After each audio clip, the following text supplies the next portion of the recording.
Benjamin, thank you so much for joining us to discuss your work. Hi, thank you for having me. I think I've mentioned this before. I'm really interested in this paper. In what seems like another life, I was a teacher for almost 10 years in New York City. So, your paper, MerryQuery, a trustworthy LLM powered tool providing personalized support for educators and students. Before we get into the details of MerryQuery, tell us a little bit about your journey into machine learning and into this space in particular. My research journey actually began far away from AI. So I was focused more on a relatively theoretical side of resource optimization in the Internet of Things, which is a wholly different area of work. But when I joined the PhD program at NC State, I thought, why not choosing something that immediately makes a difference? And I can see that. So I chose to join the lab that I'm a part of now, which is focused on AI in education, Game to Learn Lab. And once LLMs became so popular, I felt that these models could open doors for a lot of people, especially those in education, because I was using it and I thought maybe a lot of other students are also using it, but we should give it some framework. We should work on it to make it better and make sure that everything is in place in the way that education wanted to be in place. The part that I'm really also grateful for in my PhD journey is that I'm working also with Dr. Shu, who is another advisor of mine, and he is also very versed in AI. So I have Dr. Barnes's lab, which is really CS education focused and also AI side. And I those are two of my interests, so I'm really glad about that. And so in your paper, you do a great job of kind of outlining the problem space and some of the barriers that LLM adoption encounters in this field. Based on that research, what would you say are some of the biggest barriers for LLM adoption traditionally in education? I think from my read of the literature and also the research that I'm doing, there are a couple overarching issues. It's not just technical. I mean, there are technical issues as well. But if I want to list them out, I would start with accuracy, which is technical. Like even with the most advanced techniques used in neural language models, there is no guarantee of perfect truth. So we can make it better, but absolute accuracy isn't there yet. I think in addition to that, different educators have different preferences in what they expect from LLMs. Some have no problems with fully worked out solutions as long as the students, mention their usage of LLMs in their homework, or let's say at least, or cite them in some capacity.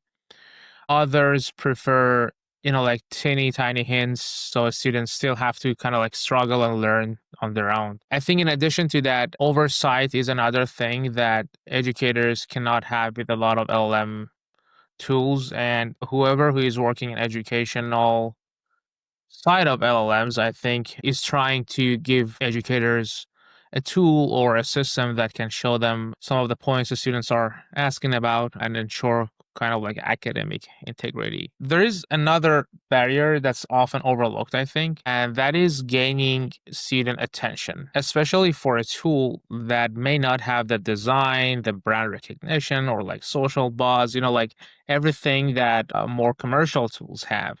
It is really hard to convince the students that let's use this tool that is made for you and it's great, like it's using your course materials. Even if you say all of that, a lot of the students may be like, why shouldn't we use something that looks cleaner, like that may respond faster? So that's another issue. Yeah, I think just in my experience in the classroom, we are given a lot of tools to, aid in reading comprehension or whatever. Even if they work perfectly, they're perfectly accurate, they give us great content. If they're too clunky from the user perspective, from the user interface, or like not forgetting about like a cool factor that, kids just like want to use it or students just want to use it because it looks nice or whatever they're used to on their phones or social media. But if it takes too long to open or to load or to get us our answers, it just becomes just impossible to really use in the classroom. So talk to us a little bit about the design of MerryQuery and how it differs from other LLMs. How is the design addressing some of the barriers that you just mentioned? So We have teacher control in place, which is a feature that allow teachers to look at all of the students' chat history. We are thinking of doing a summary of, like adding a feature that basically shows teachers a summary of questions each student asked, because we realize that showing full history may not be very useful in that teachers may not have time to go over all of the chats. So that's one feature that is currently in place. We also allow teachers to control the answers granularity, which allow them basically to determine how much of a solution AI can reveal. Also, there is a side note that I want to add. And in our research, we realized that locking down the AI too much also risks a student's, like interest in using the AI tool that you're making. So there is a delicate balance between showing them or giving them enough assistance to be helpful, but also not so much that students disengage. So I want to get into some of those different components, but how would you, like, if you were just to define MerryQuery and kind of the intention behind it, how would you talk about MerryQuery? When LLMs started getting so popular, our lab started running these workshops for K-12 teachers on how to integrate LLMs into their classroom. I cannot overstate how eye-opening that was for me. Teachers mentioned their concerns passionately: accuracy, student over-reliance, academic integrity. At the same time, I knew from my earlier research in the lab that instructors love to give individualized support, but they have limited time and resources. So this basically, like, tension, I would say, really motivated me. Later on, I heard from my co-advisor about a technique called retrieval augmented generation, or RAG,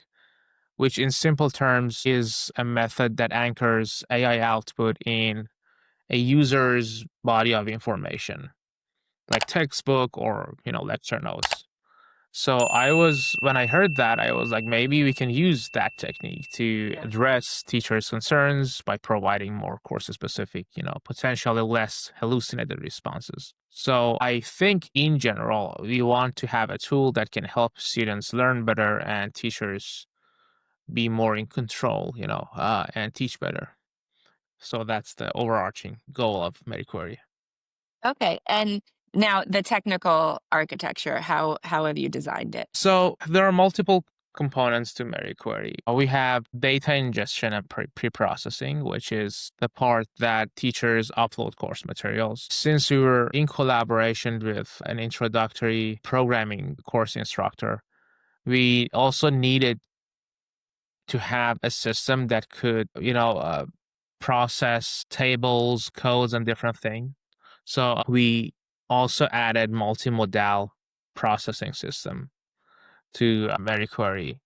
So it can read tables, it can read images, it can read different things. Rack pipeline is another component. And when a student asks a question, we retrieve the most relevant course-specific chunks and feed them into LLM. We also have pre-generation rules that I kind of touched on earlier, which means that based on the level of granularity, like the answers level of detail can change. And we also have other features like step-by-step formatting of the answers. And we also have teacher controls as another component, which allow teachers to see what has been logged about a student's interactions and their chat history.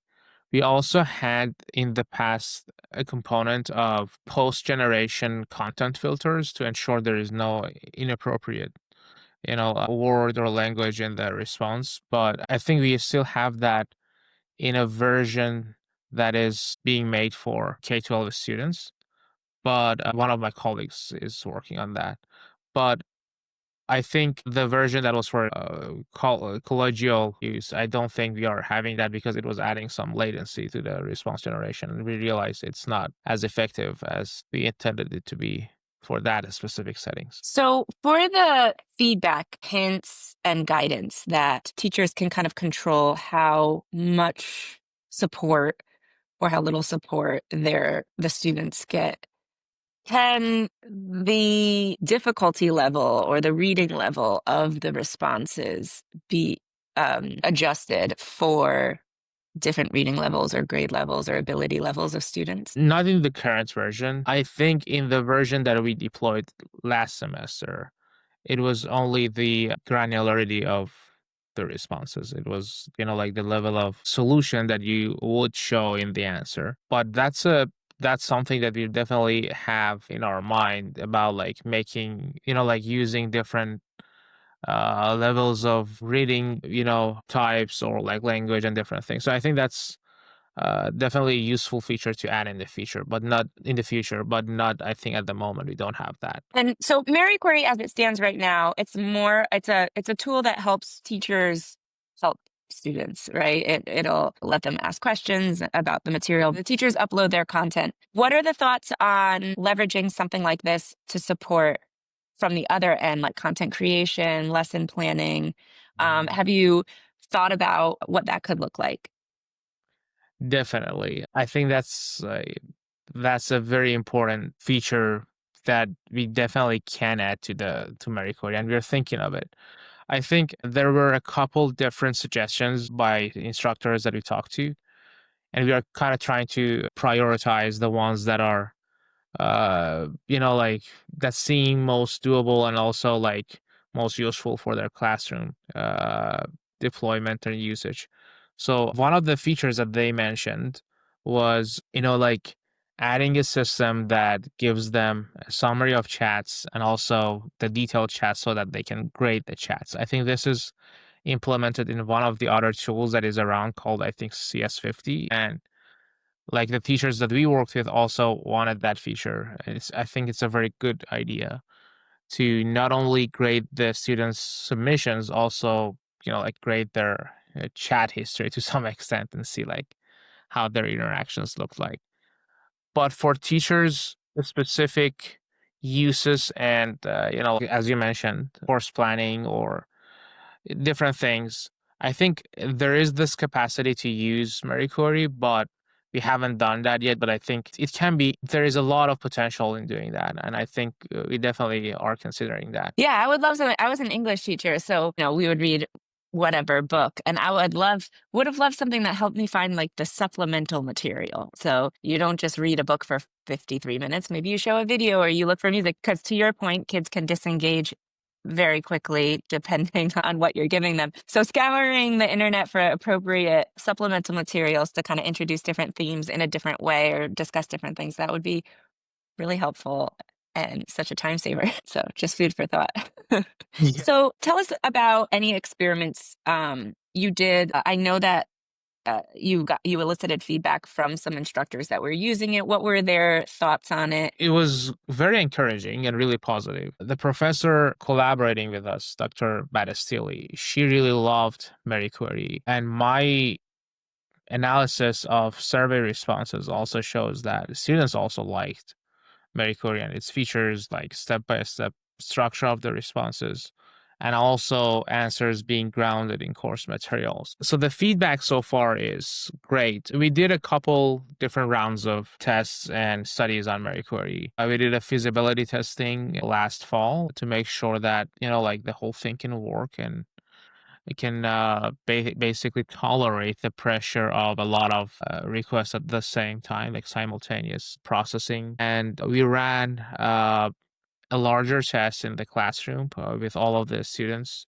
across more than, I think it was like 9 lab sections that used the tool. And last semester, like spring semester, MerryQuery was available to all of the students from the beginning of the class to the end. So we collected survey data for that and like different things. And I'm currently analyzing those. And I think we are going to submit that very soon to a conference. Now, the memory mechanism, I'm interested in this component because I can see, I don't believe, correct me if I'm wrong, I don't believe MerryQuery does this right now, but I could see the potential for it, kind of the system learning a particular student's ability level or learning preferences, like they respond to visual aids or whatever, those kinds of things. And then kind of from session to session, being able to kind of curate the things that would be most helpful for that particular student. That introduces privacy issues. So talk to us about kind of the evolution of how this could be used in the classroom. How can we create systems that provide that individualized, kind of differentiated support while also prioritizing student privacy. I think that's a very important point, and a lot of people don't think about it as much. I think when they are mentioning personalization as a feature for AI tools, they are not thinking that maybe when you want to do that, you have to share the information from that student with whatever API that you are using, and it is hard to like do that sometimes, and it's not allowed in a lot of situations based on the way that you are sharing that. We are thinking of different ways to handle that issue of at the same time that we want the privacy to be kept, we also want to like improve the quality of responses and make those personalized. So one good way to handle that is to have an LLM in university servers to process things. One issue with that is the cost of that, and also, like the processing power that you should have in place. And it's not easy to have that, and it's very expensive in general. Another way is to have a multi stage system that can at least ensure that there is no personal information in the prompts that the students are writing. So whenever you are sharing something with LLM, you are at least picking those personal information out of the prompt and sending the rest to the API to personalize things. So those are some of the mechanisms that you are thinking of to both have a profile for students and also make sure that their privacy is being respected. Right. What's the evolution of it? I guess how are you planning on either expanding, or what needs to happen in order for MerryQuery to be used more broadly, or even in, like you mentioned, one of your colleagues is working on like a K through 12 setting? So I think one of the features, one of the things that you definitely wanted to do is to implement some improvements and also add some new features to MerryQuery. I think that that's our probably number one priority at the moment. So we are thinking of using some techniques to enhance the performance and accuracy of the responses. There is this technique called, I think, DPO. We are thinking of using that. That's one of the things. We want to have a better teacher analytics dashboard. This was requested by our instructors a lot. Like this was one of the like most requested things. So we want to have that. And what do Uh, they want to see? Can you share what they're interested most in seeing? yeah, I think. Well, I think a lot of people would think that they wanted to see if academic integrity is being Mm, but that okay. wasn't the case. Oh, okay. I mean, that was the case to some extent, but that wasn't like the highest priority, I think, for them. I think they wanted to see what are some of the struggle points for students. So they wanted to make sure that students are learning if the questions are focused on a specific, like topic or specific slide or something, they can make sure that they can address those confusions in their future lectures. So a summary of struggle points, strength, or maybe even like progress points, anything that could give them some information about how the tool is being used. And also, of course, academic integrity was one of the things. But those were also like the usage of the data, like how like how does it increase closer to the deadlines and stuff like some of the stats we are showing the chat history and the usage, but they wanted more detail, and we are working on that currently. Yeah, that makes sense to me. Like helping them inform kind of their next days or next week's plan. Like, do I need to go back and reteach this concept if 90% of my class is asking the same question? I think, as we touched on this, I think one of the things that we really want to have in our next deployment is also response personalization. We are thinking of different ways to implement that, but that's also one of the priorities for us. So, future work. I know that you're still working on MerryQuery, and there's a lot to do with it that's forthcoming. Are you working on anything else? Any other publications that are yet to be released? Yes, the analysis of this data that we collected last semester will be released, I think, in one of the upcoming venues. We haven't submitted the work yet because we are still working on it, but we will submit it. I think a couple other things that I'm doing, and Yeah, there are different ways that you can use LLMs. Another project that I'm working on is trying to find ways to train parents to get able to talk to their teenage to child about sensitive topics. It seems very different. It is very different, but I think it's also a very cool avenue to research on. And Yeah. LMs have good capacity for helping and training different people in different ways.